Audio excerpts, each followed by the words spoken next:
नमस्कार, MH1 news देख रहे हैं आप। आपके साथ मैं हूं गीतांजलि। तो 5 राज्यों के विधानसभा चुनाव के नतीजे आने में कुछ ही वक्त बचा हुआ है। सभी को इसका बेसब्री से इंतजार है, क्योंकि इन चुनावों की अगर बात करें तो 2024 का सेमीफाइनल इसे माना जा रहा है। अब ऐसे में सबकी निगाहें पांचों राज्य के चुनाव नतीजों पर टिकी हुई है।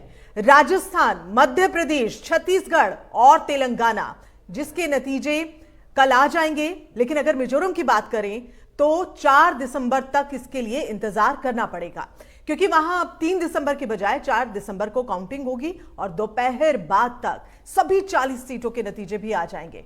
आपको एक और बात बताते चलें कि राजस्थान में कुल 200 सीटें हैं, लेकिन एक उम्मीदवार के निधन की वजह से यहां 199 सीटों पर वोटिंग हुई थी। और मध्य प्रदेश की अगर हम बात करें तो यहां की सभी 230 सीटें जो हैं जिस पर वोट डाले गए थे। छत्तीसगढ़ में भी सभी 90 सीटों पर मतदान हुआ था, जबकि तेलंगाना की बात करें सभी 119 सीटों पर वोटिंग हुई थी। और मिजोरम की बात की जाए तो यहां की भी सभी 40 सीटों पर वोट डाले गए थे। और अब देखना यह होगा कि इन सभी राज्यों में किसकी सरकार बनती है, किसके पक्ष में जनता अपना फैसला सुना रही है। और इसके लिए महज 24 घंटे से भी कम का वक्त बचा हुआ है। 4 राज्यों की तस्वीरें कल दोपहर तक बिल्कुल साफ हो जाएंगी। मिजोरम के लिए एक दिन का इंतजार करना पड़ेगा, लेकिन फिलहाल जो 4 राज्य हैं उन पर सभी की नजरें टिकी हैं। और इन 4 राज्यों में जनता ने किसे चुना है यह साफ हो जाएगा कल तक। कल फाइनल डे और इसे 2024 का सेमीफाइनल भी माना जा रहा है।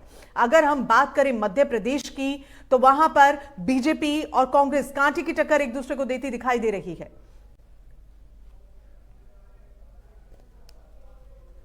और हमारे कार्यकारी संपादक प्रदीप डबास जी हमारे साथ में मौजूद हैं। प्रदीप जी, आप जयपुर में मौजूद हैं और थोड़े ही वक्त, लगभग 24 घंटे से भी कम का वक्त बचा है जब तस्वीर बिल्कुल साफ हो जाएगी। लेकिन फिलहाल ताजा तस्वीर वहां अभी क्या कह रही है?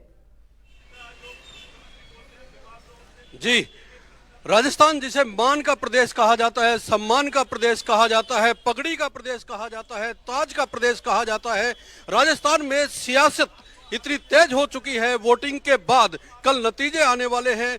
लोगों को उम्मीद है कि लोग ये जानना चाहते हैं कि इस बार रिवायत बदलेगी, क्योंकि रिवायत यहाँ 1993 के बाद से ये रही है कि एक बार भारतीय जनता पार्टी सत्ता में आती है तो अगली बार कांग्रेस सत्ता में आती है। तो रिवायत बदलेगी या सत्ता बदलेगी, हम लोग भी जानने की कोशिश कर रहे हैं। हम लोग प्रयास कर रहे हैं, लगातार लोगों से बात कर रहे हैं। हमारे साथ इस वक्त जयपुर में जो राजधानी है राजस्थान की, कर्नल देवानंद जी हैं जो लगातार सैनिकों के लिए काम करते रहे हैं। पारस जैन जी हैं जो नगर निगम चेयरमैन हैं।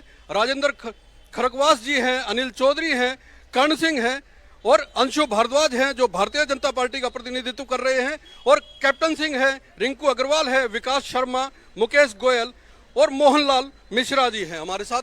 ये कांग्रेस का प्रतिनिधित्व कर रहे हैं। हम लगातार बात करेंगे, जानने की कोशिश करेंगे कि रिवायत बदलेगी या सत्ता बदलेगी। ये देखने वाली बात होगी। आपने सही कहा, 24 घंटे से भी कम का वक्त बचा हुआ है। जब नतीजे सामने आ जाएंगे कल, इस वक्त तक स्थिति पूरी तरह स्पष्ट हो जाएगी कि राजस्थान का ताज किसके सिर बनने जा रहा है। लेकिन उससे पहले लोगों में क्या उत्साह है, लोग क्या जानने की कोशिश कर रहे हैं, क्या आकलन है, क्या अनुमान है, क्या समीकरण रहे हैं इस बार के राजस्थान लोकसभा चुनाव को लेके हम बात करेंगे। क्योंकि राजस्थान, मैंने कहा, मान का, आन का, सम्मान का प्रदेश है, ताज का प्रदेश है, पगड़ी का प्रदेश है। और यहाँ के लोग लगातार देश के लिए सैनिक के तौर पे सेवाएं देते रहे हैं, आगे रहे हैं, बलिदान देते रहे हैं। तो कर्नल देवानंद जी से सबसे पहले हम बात करने की कोशिश करेंगे, जानने की कोशिश करेंगे कि इस विधानसभा चुनाव में क्या क्या मुद्दे रहे। सबसे बड़ी जो घोषणा कांग्रेस की ओर से की गई थी उसका कितना, ओपीएस की जो घोषणा की गई थी उसका कितना असर रहा है। इसके अलावा बीजेपी की क्या राजनीति रही है पूरे चुनाव के दौरान, वो जानने की कोशिश करेंगे। स्वागत है कर्नल देवानंद जी आपका। आप लगातार सैनिकों की आवाज उठाते रहे हैं। एक मुद्दा कांग्रेस की ओर से भी उठाया गया पूरे चुनाव में, ओपीएस का मुद्दा और अग्निवीर का मुद्दा। आप किस तरह देखते हैं और युवाओं का क्या रुझान रहा सेना को लेके, सैनिकों को लेके? मैं सबसे पहले तो प्रदेश की ओर से 2 बातें आपके सामने रखना चाहूंगा। पहले आपने कहा पगड़ी का सम्मान और दूसरा सैनिक की आन बान और शान। अब आपने कहा कि ये प्रदेश का मामला है, चुनाव राजस्थान के हैं, तो राजस्थान में सैनिकों से जुड़े हुए और नागरिकों के सम्मान से जुड़े हुए दो मुद्दे देखता हूं जो मैं आपसे शेयर करना चाहूंगा।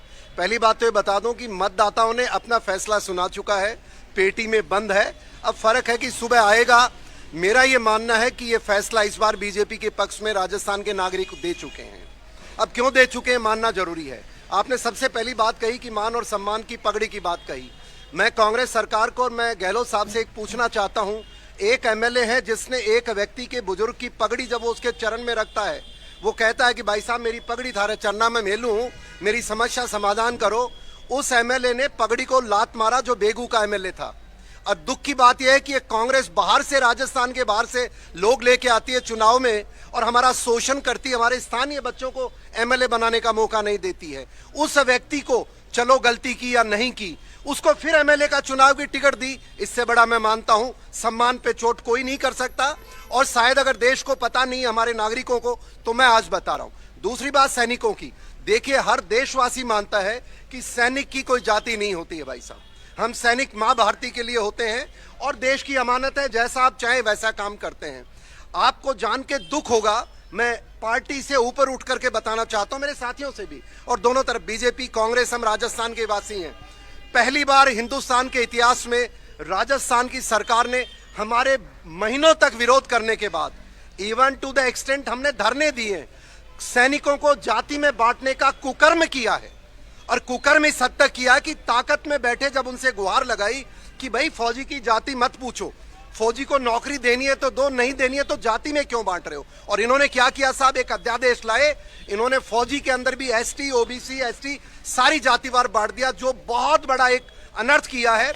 और मैं मानता हूं कोई भी सैनिक, हाँ कुछ सैनिक हैं जो पार्टी से बंधे, अपने इंडिविजुअल कारण हो सकते हैं, पर प्रदेश का कोई नागरिक अपने सैनिक को जातियों में बांटने के लिए कभी कांग्रेस को माफ नहीं करेगा, ऐसा मेरा मानना। इसके साथ साथ क्या कांग्रेस पार्टी ये चाहती है, क्या गहलोत साहब आप ये चाहते हैं कि गुजरात के बॉर्डर पे एसटी वाले बॉर्डर पे आ जाएं, आर्मी वाले, राजस्थान के एससी, और इस तरह का स्टेट बॉर्डर भी कल बांटना चाहोगे, सैनिकों की जाति में बांट रहे हो। ये दो मुद्दे मैं मानता हूं बहुत। सबसे बड़ा ये युवा बैठे हैं, आपने कहा युवाओं के साथ, युवा के लिए आज के दिन उसका रोजी रोटी चलाना सबसे मुश्किल काम है।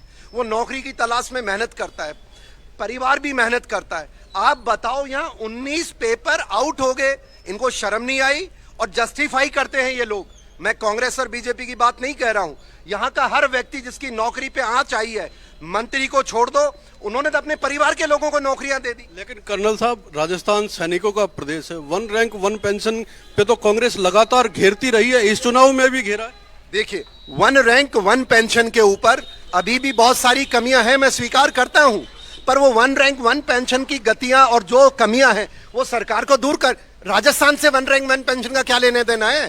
राजस्थान दे रहा है क्या हमको पेंशन? राजस्थान में तो कांग्रेस सरकार ने भूतपूर्व सैनिकों के साथ ऐसा अन्याय किया साहब, सुनिए, आपने मेरे को छेड़ा है।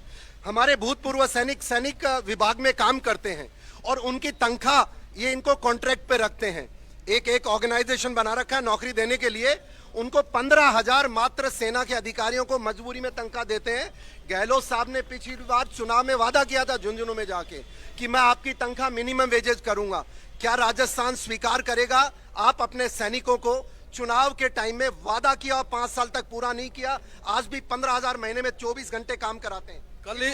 जी। सैनिक विश्राम गृह एक संस्था बना रखी है सरकार ने, वहां काम कराते हैं 13 घंटे 24 घंटे काम करा करके मात्र 13,000 में। तो ये वन रैंक वन पेंशन की बात छोड़ दें, ये अपने स्टेट पे आए। आप छोड़ दो देश में क्या हो रहा है, चीन बॉर्डर पे हम संभालेंगे, वो संभालेगा जब चुनाव आएंगे पार्लियामेंट के। आज स्टेट में बताओ, आपने सैनिकों की तनख्वाह, सैनिक जो रिटायर्ड हैं उनको मात्र आप 13 से 15,000 रुपए क्यों दे रहे हैं, जबकि कानून है 23,000 मिनिमम वेजेस का। दूसरा, जाति पे आपने किस हक से बांटा? क्योंकि आपकी चलती है, आपके पास एमएलए थे, चिंता नहीं करो, हार जीत जो करेगा नागरिक देख रहा है, और चुनाव फिर आएंगे, हम जगाएंगे लोगों को कि सैनिक विरोधी कोई भी पॉलिटिशियन हो उसको वोट नहीं देना चाहिए। आपको लग रहा है आपने जितने भारतीय जनता पार्टी ने और आपने जितने मुद्दे अभी गिनवाए हैं, प्रदेश की जनता कल, क्योंकि इस वक्त तक स्थिति साफ हो चुकी होगी, प्रदेश की जनता ने वो स्वीकार किए? मैं आपको बता दूं, मैं खुद बेगू में था, मैं एक समाज के नाते वहां गया था, वहां उस व्यक्ति की जिसकी पगड़ी का, मेरा मुद्दा था पगड़ी का, मैं पार्टी 1 मिनट साइड में छोड़ दूं, और मैं ये कह सकता हूं कल का निर्णय बिल्कुल बीजेपी के पक्ष में आएगा। और मेरा आपके माध्यम बीजेपी से भी आग्रह है, जीत के बाद भूल नहीं जाना जो मुद्दे नागरिक उठा रहे हैं। कल अपनी पार्टी पॉलिटिक्स के चक्कर में आकर के अगर सैनिकों की अनदेखी हुई तो आप भी अच्छा कार्य नहीं करेंगे। पगड़ी का सम्मान आपने बरकरार नहीं किया तो ज्यादा दिन नहीं अगले चुनाव का। और युवाओं के साथ जो अन्याय हुआ है, पेपर लीक का मामला, करप्शन का मामला, अरे किस हद तक ये जाएंगे लोग। तो मैं ये मानता हूं बैलेट के अंदर डाल चुकी है राजस्थान की प्रजा अपना फैसला, और फैसला बदलाव का है। बदलाव कितना डिस्टेंस होगा वो मैं जी, फैसला बदलाव का कर्नल साहब ने कहा है। मैं पारस जैन जी के पास आना चाहूंगा। पारस जी, आप चेयरमैन हैं नगर निगम के, क्या मुद्दे 6 सीटें आती है जयपुर क्षेत्र में लोग विधानसभा की, क्या विशेष मुद्दे पूरे राजस्थान में रहे हैं, जयपुर में रहे हैं, जिसको लेके लोगों ने वोट किया?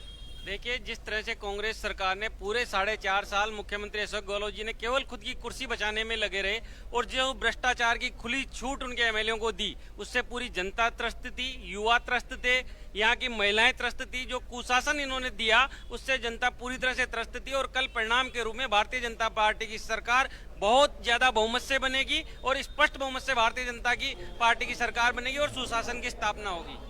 लेकिन आपके पार्टी के लोग तो अभी भी मानने को तैयार नहीं है कि सरकार मार्जिन से आ रही है, बहुमत से आ रही है। टीवी चैनल जितने सर्वे दिखा रहे हैं, अखबार जितने सर्वे दिखा रहे हैं, एजेंसीज जितने सर्वे दिखा रही है, वो भी अगर 2 एजेंसीज किसी और को दे रही है, कांग्रेस को दे रही है, 2 एजेंसीज आपको दे रही है। ये पहली बार 1993 के बाद हुआ है 30 साल में कि स्पष्ट अभी तक, क्योंकि पहले पता लग जाता था कि किसकी सरकार आ रही है। इस बार मामला आपके लिए टाइट है। देखिए, 24 घंटे बाकी हैं परिणाम आने में, और मैं आपको कह रहा हूँ 135 से अधिक सीटें हमारे भारतीय जनता पार्टी की बनेगी। और परिणाम अभी कुछ ही कल का दिन बाकी है, रात ही बाकी है। सुबह जो सवेरा होगा वो भारतीय जनता पार्टी के पक्ष में होगा। भारतीय जनता पार्टी की स्पष्ट रूप से सरकार बनेगी। सरकार भारतीय जनता पार्टी की बना रहे हैं। भारतीय जनता पार्टी ने मुद्दा उठाया भ्रष्टाचार का, गुटबाजी का।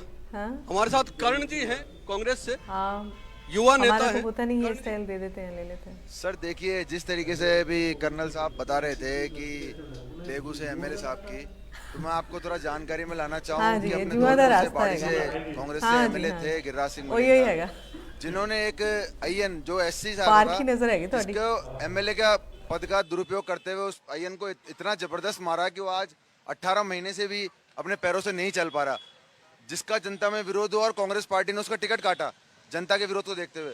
लेकिन भारतीय जनता पार्टी सत्ता के अंदर इतनी अंधी हो चुकी है कि उन्होंने उस एमएलए को बीजेपी ने टिकट दे दिया। जैसे इस्तीफा दिया उसके 1 घंटे नहीं, यहाँ तो भ्रष्टाचार की बात हुई है, सरकार बदलने की बात हुई है, पेपर लीक की बात हुई है, युवाओं को रोजगार की बात हुई है, सैनिकों की बात हुई है। उस पे कांग्रेस का क्या जवाब था?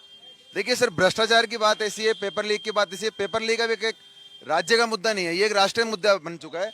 आप जैसे देखेंगे नीट के पेपर लीक हो रहे हैं, यूपीएससी के पेपर लीक हो रहे हैं, जो कि सेंट्रल गवर्नमेंट के अधीन आते हैं, फिर कैसे लीक हो रहे हैं? आप डेटा उठा के देखिए, नीट का पेपर लीक हुआ है, आप चेक करिए। कर्ण जी, सवाल तो ये है ना, सवाल तो ये है कि अगर कहीं और पेपर लीक हो रहे हैं, इसका मतलब ये तो नहीं कि राजस्थान को छूट मिल गई पेपर लीक होने की और लगातार हर परीक्षा में पेपर लीक हो रहे हैं। ये तो युवाओं के लिए एक किस्म से धोखा भी है ना। सर, राजस्थान इकलौता ऐसा प्रदेश है जिसने पेपर लीक के ऊपर कानून बनाया है। आप इनसे, हमारे बीजेपी के साथियों से पूछिए कि इनके जहाँ इनकी सरकारें हैं, क्या वहाँ ऐसा कानून बना है? क्या राजस्थान में जो 0 टॉलरेंस की नीति है एफआईआर दर्ज होने की, क्या किसी और राज्य में है? अच्छा, बड़ा सवाल, आप युवा हो। पारस जैन जी ने पूरे डंके की चोट पे कहा है कि कल नया सूरज उगेगा, भारतीय जनता पार्टी सत्ता में आ रही है, पूर्ण बहुमत के साथ आ रही है। आपको भी उतना ही भरोसा है कांग्रेस को लेकर? बिल्कुल सर, भरोसा नहीं है, ये 100% श्योर है कि राजस्थान की जनता के लिए जो कांग्रेस सरकार ने पिछले 5 सालों में जो